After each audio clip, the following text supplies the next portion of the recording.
All right, first things first. Big Jim Hopper. Hopper for president, anyone?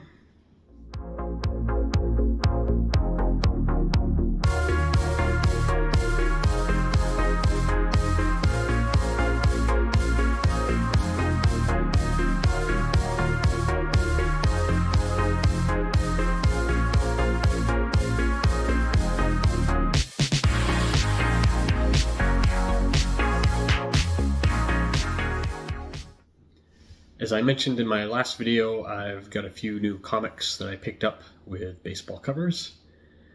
One Platinum Age, one Golden Age, and one that's right on the edge that could kind of go either way. And quite a while back, I started keeping my eyes peeled for rookie cards of Knuckleballers. I picked up a few of them since then. I don't remember how long ago that was, at least a year and a half probably.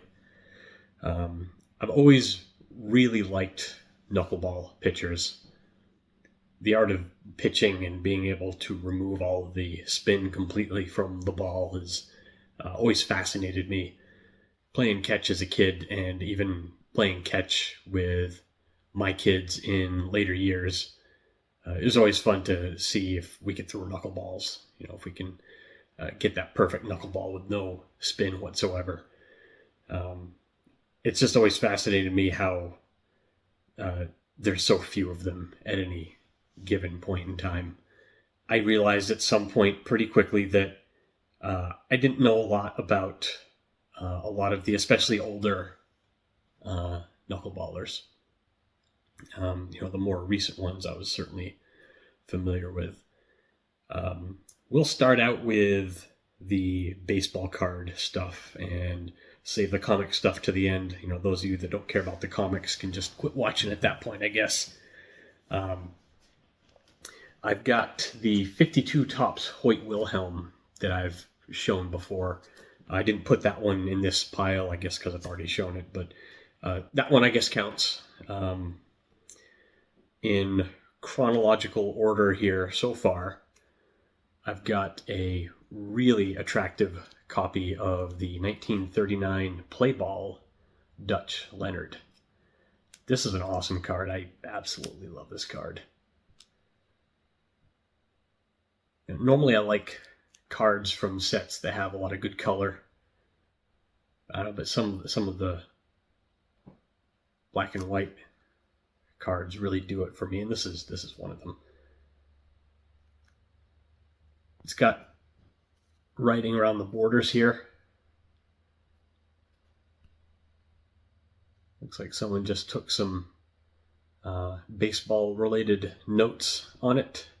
And down at the bottom, I think they wrote his name and some other stuff that I can't quite make out.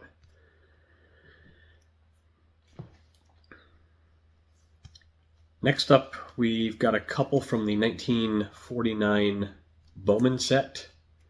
I guess if we're doing chronological order, I'll show you this other one first, though. This is Gene Bearden, and this is one of those team issued like photo card sets. This is from 1948, from everything I've been able to find. So it predates his 49 Bowman trading card, which is what I have here.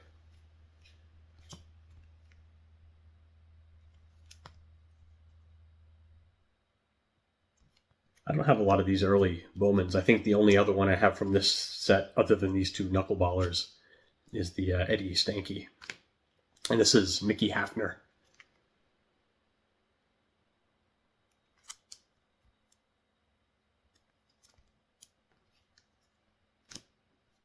Now we're jumping ahead quite a few years. I haven't made a lot of progress on this set, obviously, yet. There's many, many more to fill in. But the next one I currently have is the 1960 Topps Eddie Fisher.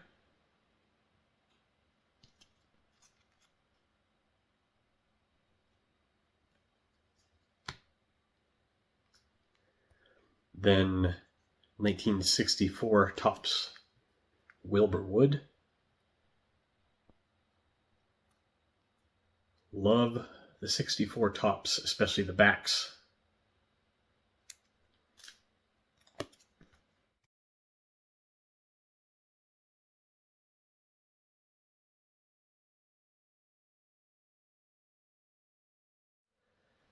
And Charlie Huff, his rookie cards 1972, there's a tops and an O-Pee-Chee that I'm aware of.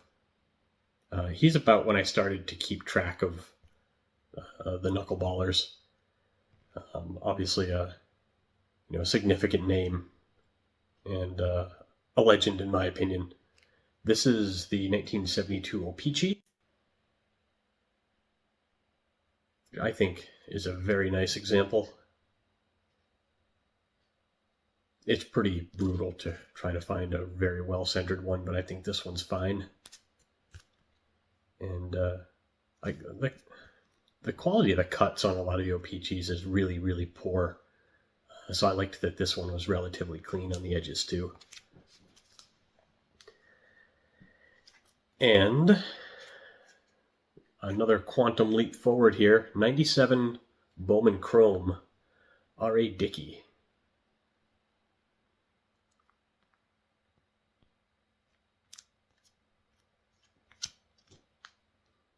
Every now and then, there turns out to be a card that I'm just astounded I don't have. The 92 Fleer update Tim Wakefield is one of those. No idea how I don't have that one, but I don't.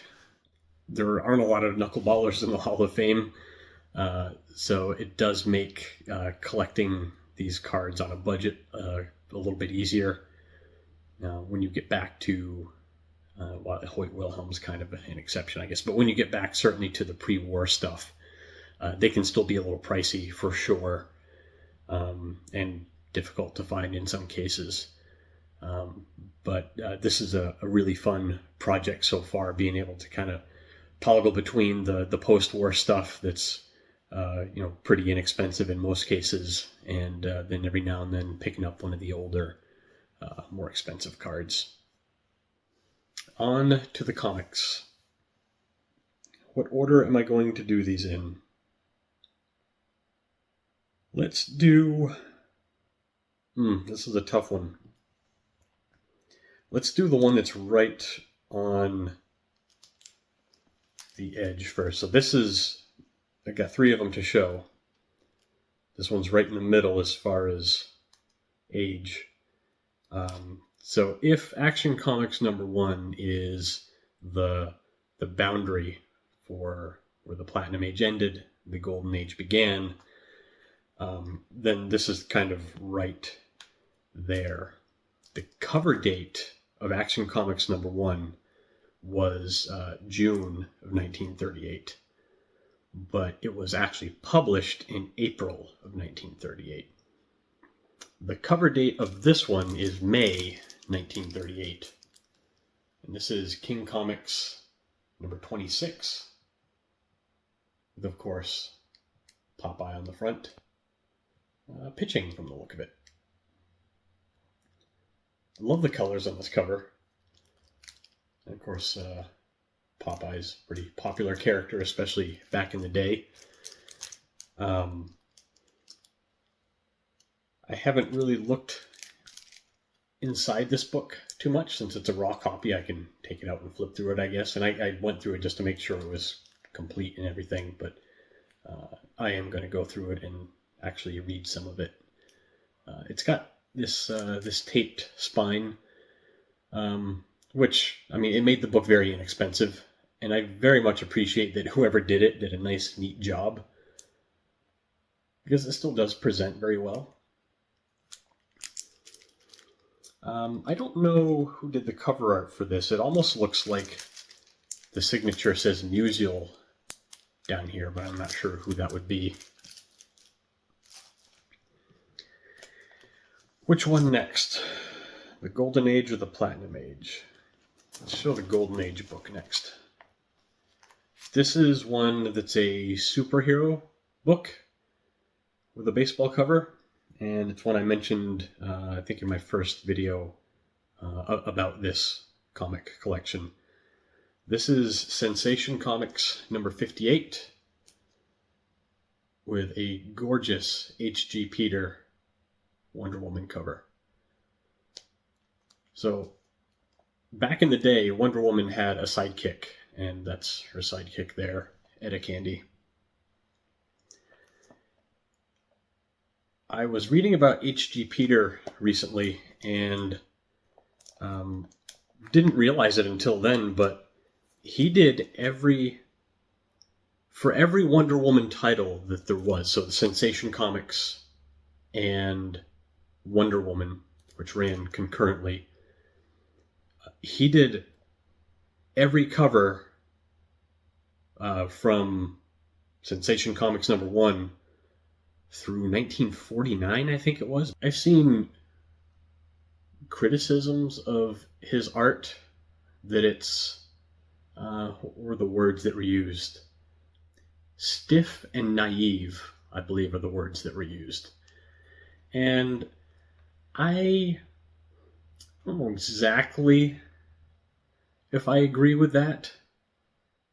I see what they mean, but on the other hand, and I haven't looked at a lot of his art. I've seen some of his other non-comic art, and it has maybe a little bit of that stiffness and naivety to it.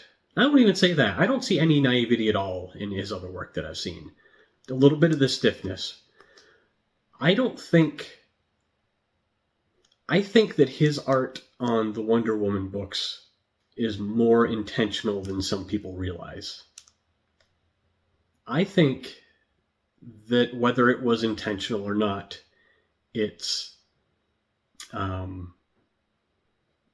elegant and alluring. I think that especially his Sensation comic covers with the big banner and the little inset up here, I don't know what it is about them. They are just stunning. And for anyone who hasn't seen the cover of Sensation Comics number 4, I'm going to put that up on screen here with magic editing. Just forget about it. It's one of my favorite covers of all time. Absolutely beautiful.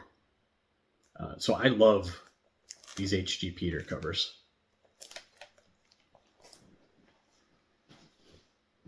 Oh, it's a CBCS slab. It's the first one I've had, and I'm really not impressed. Kind of like it creaks. And they certainly seem to have overgraded it. But I don't care because the book is awesome, and I love it.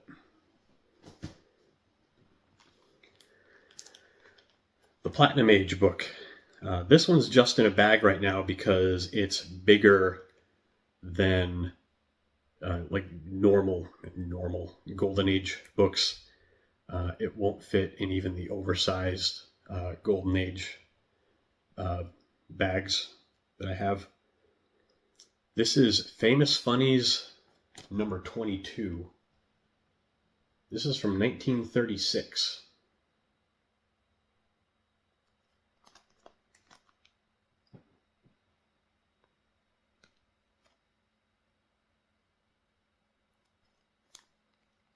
It's a nice presenting low-grade copy. The spine split and stuff down here.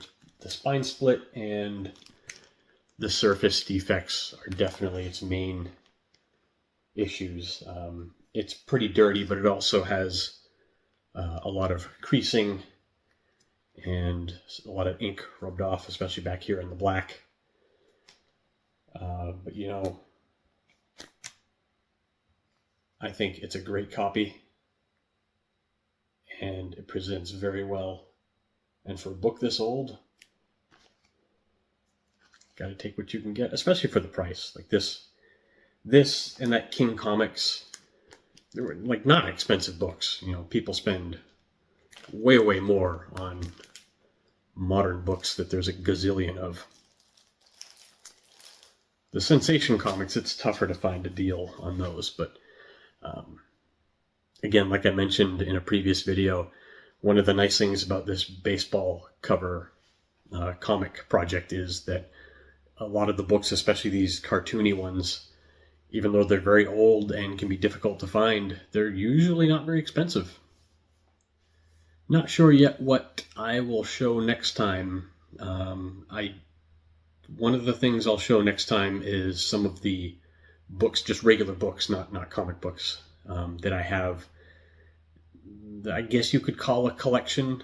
Most of the books I have, I don't have because they're collectible. I have because they're useful and or entertaining. I mean, you'll see, but a lot of them are technical in nature as well. So I would like to show some of my favorites of those, but I'll find some baseball card related stuff to show at the same time.